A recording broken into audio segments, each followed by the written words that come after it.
ഇവിടെയാണ് എൻ്റെ ചെറുപ്പകാലം മുഴുവൻ കഴിഞ്ഞുകൂടിയത്. എൻ്റെ ഈ തെക്ക് ഭാഗത്ത് ഒരു പത്തായപ്പരുണ്ടായിരുന്നു, പടിഞ്ഞാറ് ഭാഗത്തും പത്തായപ്പരുണ്ടായിരുന്നു. അതിൻ്റെയൊക്കെ മുകളിൽ ഇരുന്നു കൊണ്ടാണ് ഒരുപാട് കാലം പുസ്തകങ്ങൾ വായിക്കുകയും ഈ ലോക ജീവിതത്തെപ്പറ്റി മനസ്സിലാക്കുകയും ചെയ്തുകൊണ്ടിരുന്നത്. ഇവിടെ വെച്ച് ഞാൻ ഋഗ്വേദത്തിൻ്റെ 8 അഷ്ടകവും ചൊല്ലിപ്പഠിച്ചു. അതാണ് വാസ്തവത്തിൽ എൻ്റെ വിദ്യാഭ്യാസത്തിൻ്റെ ആദ്യകാലത്തെ ഒരു വലിയ അനുഭവം. എഴുത്തച്ഛൻ്റെ കൃതികൾ അതാണല്ലോ മലയാള സാഹിത്യത്തിൻ്റെ തന്നെ അടിസ്ഥാനം. ഈ അടിസ്ഥാന കൃതികൾ 3 വയസ്സ് മുതൽക്കുള്ള കാലത്ത് എന്നെ പഠിപ്പിച്ചത് വാസ്തവത്തിൽ ഈ എഴുത്താശാന്മാർ പോലുമല്ല, അമ്മയാണ്. ഉച്ചയ്ക്ക് ഊണ് കഴിഞ്ഞിട്ട് ഒരു ശീല വിരിച്ചിട്ട് കെട്ടെന്ന് പറയും. അടുക്കളയുടെ പടിഞ്ഞാറ് ഭാഗത്തും കിഴക്ക് ഭാഗത്തുമായിട്ട് 2 ഒരുപാട് വിസ്താരമുള്ള മുറികളുണ്ട്. അതിൽ കിടന്നിട്ട് അമ്മ ഈ പുസ്തകങ്ങൾ വായിച്ച് പോകുമ്പോൾ ആ ശീലിലാണ് ഞാനും എഴുത്തച്ഛൻ്റെ കൃതികളൊക്കെ രാമായണം, ഭാരതം, ഭാഗവതം, 14 വൃത്തം, 24 വൃത്തം, ഇങ്ങനെ ഒരുപാട് കൃതികൾ അമ്മയുടെ നാവിൽ നിന്നാണ് എൻ്റെ മനസ്സിലേക്ക് കടന്നു വന്നിട്ടുള്ളത്.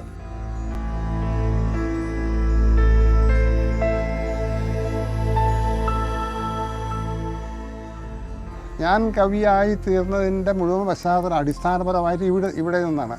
വള്ളത്തോളിൻ്റെ തർജ്ജമ ഇവിടെ ആദ്യമായിട്ട് വാങ്ങിയിട്ട് എനിക്ക് വായിക്കാൻ തരുന്നത് എൻ്റെ അച്ഛനാണ്. അങ്ങനെ വള്ളത്തോൾ മലയാളത്തിൽ തർജ്ജമ ചെയ്തിരിക്കണം ഈ വേദം മുഴുവൻ. അപ്പം വേദത്തിൻ്റെ അർത്ഥം മനസ്സിലാക്കാൻ അത് വളരെ പ്രയോജനപ്പെട്ടു. അതോട് കൂടിയിട്ട് ഒരുപാട് പുസ്തകങ്ങൾ ഞാൻ ശേഖരിക്കാൻ തുടങ്ങി. പുസ്തകം ശേഖരിക്കാൻ കാശൊന്നും ഉണ്ടാവില്ല. അപ്പം അന്ന് ഞങ്ങൾക്ക് ഓരോ മറ്റുള്ള നമ്പൂതിരിമാർ കുടുംബങ്ങളിൽ ശ്രാദ്ധം കൂട്ടാൻ ഒരാളെ വേണം. അയാൾ കഴിഞ്ഞാൽ 4 അണ 7 പോയി ഒരു ദാനം കിട്ടും. ഇങ്ങനെയൊക്കെ കിട്ടുന്ന 2 അണ 4 അണ 7 പോയി ഒക്കെയുള്ള ഇതൊക്കെ ഓരോ കുടുക്കുകളിലാക്കി. പോകുന്നു നീ ശാന്തി തേടി ഇന്ന് എങ്കിൽ ഞാൻ പോവരുതെന്ന് വിലക്കുവതെങ്ങനെ. ഭാഗ്യമുണ്ടായില്ല നിന്നെ പഠിപ്പിച്ച് യോഗ്യനാക്കാൻ എൻ്റെ കേമദ്രുമ ഫലാൽ. ഈ 4 വരി എനിക്ക് ഓർമ്മ വരുന്നത് ഈ സ്ഥലത്തിൻ്റെ പ്രാധാന്യം കൊണ്ടാണ്. ഇവിടെ എൻ്റെ അച്ഛൻ ഈ മുകളിലുള്ള ഈ വള്ളികളിൽ പിടിച്ചുകൊണ്ട് നിൽക്കുന്ന ചിത്രം എത്രയോ തവണ എൻ്റെ മനസ്സിൽ പതിഞ്ഞിട്ടുണ്ട്. അതുമായിട്ട് ഈ കവിതയിലൊരു ബന്ധമില്ല. പക്ഷേ ഈ കവിതയിൽ പണ്ടത്തെ മേശാന്തി എന്ന് പറയുന്ന ഈ കവിതയിൽ ഒരു കഷണ്ടിയൊക്കെ ആയിട്ട് ഒരു കഥാപാത്രമുണ്ട്, ഒരച്ഛൻ. ആ അച്ഛനെ പറ്റി എഴുതുമ്പോൾ എൻ്റെ മനസ്സിൽ പ്രകാശിച്ചിരുന്നത് എൻ്റെ അച്ഛൻ ഇവിടെ നിന്നുകൊണ്ട് പറഞ്ഞ വാക്കുകളാണ്.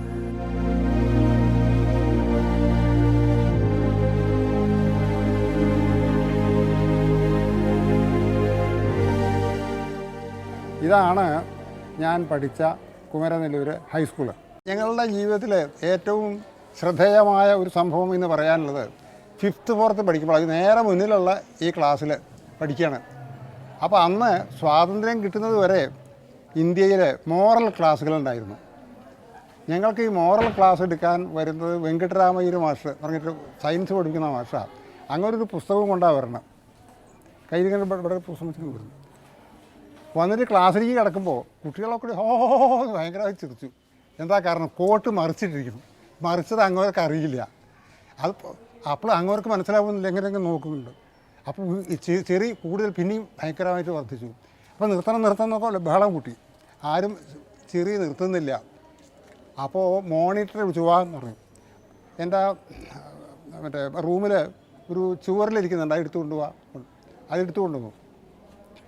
അപ്പോഴും ബഹളമൊന്നും നിർത്തിയിട്ടില്ല. ഈ ചുവറിൽ കൊണ്ടുവന്നപ്പോൾ ഇങ്ങോട്ട് ചെയ്തത് സാധാരണ അധ്യാപകന്മാരുടെ മാതിരി പ്രവർത്തിക്കുകയല്ല ചെയ്ത്. താനിരിക്കേണ്ടതായ കസേലയുടെ മുകളിൽ കയറി നിന്നു. എന്നിട്ട് അവനവനെ തന്നെ അടിച്ചു ഈ വടി കൊണ്ട്. ടേന്ന് ശബ്ദം കേൾക്കുന്ന രീതി ഒരുപാടാണ് അടിച്ചു.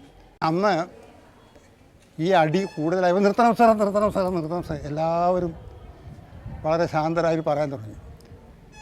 അപ്പോൾ മാഷ് നിർത്തി. എന്നിട്ട് താഴെ ഇരുന്നു.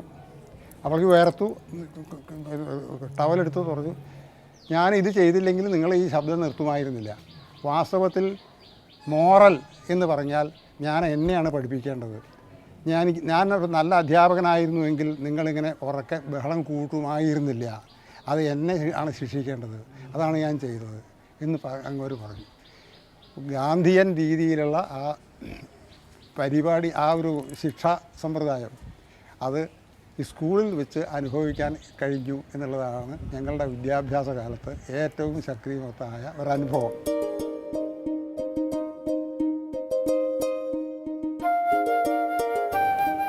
ഇദ്ദേഹമാണ് എൻ്റെ കൂടെ പഠിച്ച വിദ്യാർത്ഥികളിൽ ഒരാൾ. ഒരേ ക്ലാസ്സിൽ 4 കൊല്ലം, 3rd form, 4th form, 5th form, 6th form 4 ക്ലാസ്സിൽ ഞങ്ങൾ ഒന്നിച്ച് പഠിച്ച ആളാണ്.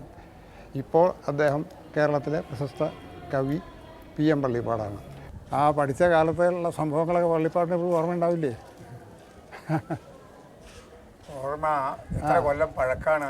പക്ഷെ ആ കാലത്ത് മനസ്സ് പതിഞ്ഞത് ഒരു കാലത്തും ഊല്യ എന്നുള്ളതിൻ്റെ ഒരു അനുഭവം. സാഹിത്യ സമാജങ്ങൾ ഓരോ മാസവും ക്ലാസ്സിലായിട്ട് നടത്തുന്ന ഒരു ഏർപ്പാടുണ്ട്. പൊതുവെ ഒന്നായിട്ടുമുണ്ട്. അങ്ങനെ നടത്തുമ്പോൾ ഞങ്ങളുടെ ക്ലാസ്സിൽ ഈ ഇത് നടത്താനും അതിൻ്റെ ചുമതല മുഴുവൻ അക്കിത്തത്തിനായിരുന്നു, ക്ലാസ് സെക്രട്ടറി സാഹിത്യ സമാജത്തിൽ. അതിനൊരു പ്രധാന കാരണം അദ്ദേഹം അന്ന് മുതൽക്ക് തന്നെ കവിത എഴുതി തുടങ്ങിയിട്ടുണ്ട് എന്നുള്ളതാണ്. ക്ലാസ്സിൽ ഈ സാഹിത്യ സമാജത്തിൽ അദ്ദേഹം എഴുതിയ കവിത വായിക്കുമ്പോൾ ഞങ്ങൾക്കൊക്കെ അത്ഭുതമാണ്. ഒരു കുട്ടി കവിത എഴുത് എന്നൊക്കെ അത്ഭുതമായിട്ട് അദ്ദേഹത്തിന് അന്ന് മുതൽക്കേ വീക്ഷിക്കുന്നു. അത് വളർന്ന് ഇന്ന് മഹാകവി, എത്രയോ വലിയൊരു കവിയായിട്ട് അദ്ദേഹം മാറി. അതിൻ്റെ ഒപ്പം എനിക്കും പോരാൻ കഴിഞ്ഞു എന്നുള്ളതാണ്. ഞാനതിന് ശേഷമാണ് കവിതയൊക്കെ എഴുതി തുടങ്ങിയത്. അദ്ദേഹത്തിൽ നിന്ന് കിട്ടിയിട്ടുള്ള പ്രചോദനവും ആ അനുഭവമൊക്കെ വെച്ചുകൊണ്ട് അദ്ദേഹത്തിൻ്റെ ഇല്ലത്ത് പോയിട്ടും അങ്ങനെയൊക്കെ ഞങ്ങൾ വളരെ എന്താ പറയേണ്ടത്, വളരെ ക്ലോസ് ആയിട്ടുള്ള ഒരു ബന്ധം. തരിവള വിൽക്കുന്നോനെ തരുമോ വളയൊരു ജോഡി, കാൽവിരലുണ്ണം കുഞ്ഞിൻ കൈക്കിടുവിക്കാനാണ്.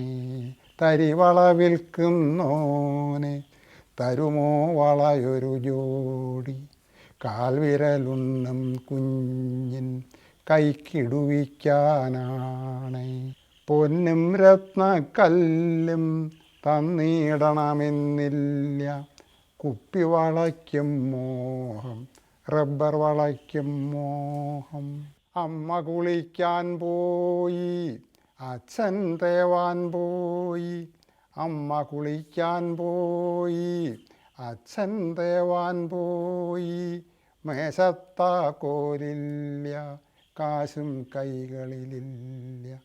മേശത്താക്കോലില്ല, കാശും കൈകളിലില്ല.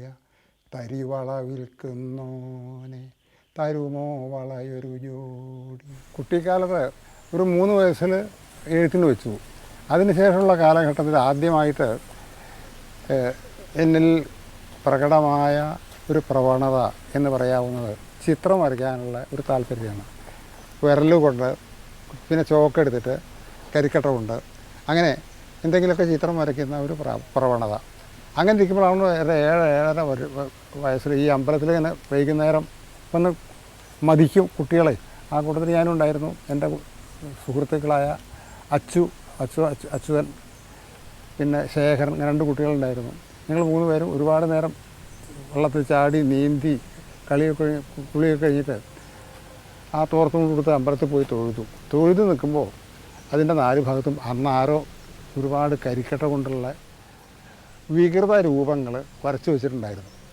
ഇത് കണ്ടപ്പോൾ പെട്ടെന്ന് എൻ്റെ മനസ്സിൽ വന്ന ഒരു ശ്ലോകം, ഞാൻ അവിടെ തടപ്പള്ളിയിൽ പോയി കരിക്കട്ട എടുത്ത് കൊണ്ടുവന്നിട്ട് അവിടെ വരച്ചു എഴുതി വെച്ചു. ആ കിഴക്കോട്ടുള്ള വലത്ത് ഭാഗത്ത് ശ്രീകോവിലിൻ്റെ ഭാഗത്ത് എഴുതി വെച്ചു. അമ്പലങ്ങളിൽ ഈ വണ്ണം തുമ്പില്ലാതെ വരയ്ക്കുകിൽ വമ്പനാം ഈശ്വരൻ വന്നിട്ട് എമ്പാടും നാശമാക്കിയിടും എന്ന് എഴുതി വെച്ചു. ഇത് കണ്ടപ്പോൾ എൻ്റെ കൂടെ ഉണ്ടായിരുന്ന അച്യുതമേനോൻ, അദ്ദേഹം പിന്നീട് ഇന്ദിരാഗാന്ധിയുടെ കാലത്ത് ഡിഫൻസ് സെക്രട്ടറി ആയിട്ട് സർവ് ചെയ്തു. ഡൽഹിയിൽ വെച്ച് മരിച്ചും പോയി. IAS ഓഫീസറായിരുന്നു, ഡോക്ടറേറ്റ് എടുത്തിരുന്നു. അദ്ദേഹം എന്നോട് പറഞ്ഞു, ഇത് കവിതയായിരിക്കണമല്ലോ. അപ്പോഴാണ് എനിക്ക് തന്നെ അത്ഭുതം. ഞാനതൊരു മനസ്സിൽ വന്ന പോലെ എഴുതിയെന്ന് മാത്രമേ ഉള്ളൂ. അത് കവിതയായിപ്പോയി എന്നുള്ള ഒരനുഭൂതി ആദ്യമായിട്ട് ഞാനൊരു കവിയായിരിക്കണു എന്നുള്ളൊരു അനുഭൂതി ആദ്യമായിട്ട് അച്യുതമേനോൻ പറഞ്ഞ ആ നിമിഷത്തിലാണ് ഉണ്ടായിട്ടുള്ളത്.